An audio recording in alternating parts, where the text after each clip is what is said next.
السلام عليكم، عاملين ايه؟ اتمنى يا رب تكونوا بخير. سر الفيديو تسبب في شهرة فاطمة ابو حاتي، عمل 50,000 مشاهدة خلال ساعات. تصنف الشيف فاطمة ابو حاتي ضمن اهم الشيفات وصناع محتوى الطبخ على السوشيال ميديا، اذا اشتهرت بين محبي تجربة الأكل بوصفاتها التي يليق عليها السهل الممتنع. فتقدم الخلطات السرية للمحلات بمكونات بسيطة يمكن لأي سيدة إحضارها وإعدادها، وربما يغلب فضول الكثير حول البداية التي كانت وراء المشاهير وكيف كانت، وهي نفسها النقطة التي لم تصدق الشيف بأنها ستصل إليها بهذه السرعة.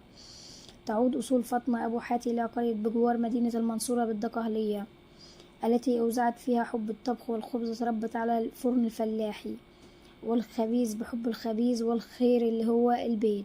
فكرة الأكل إنه من أهم مسببات السعادة في البيوت عامة زمان ودلوقتي، وزي ما بيقول البيت اللي مفيهوش دقيق فيه الضيق.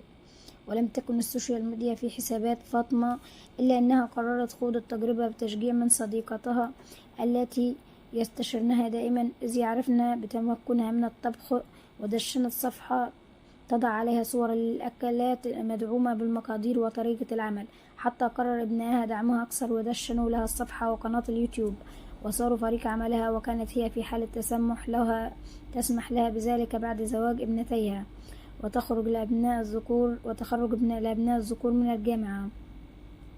طريقة صوص الجبنة الشيدر زي المحلات هي الوصفة التي جعلت من فاطمة أبو حاتي ترند منذ 4 سنوات.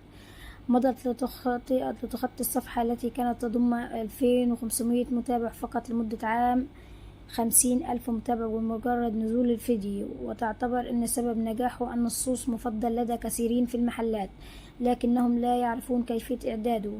ومن هنا بدأت شهرة فاطمة أبو حاتي لتتخطى 100,000 متابع في 3 أشهر ومليون متابع في عام واحد. وبقت فاطمة أبو حاتي اسم كبير في عالم السوشيال ميديا ومكانتش مخططة له. ربنا يوفقها ويوفق الجميع. أتمنى يا رب أكون ضيفة خفيفة على قلوبكم، والسلام عليكم ورحمة الله وبركاته.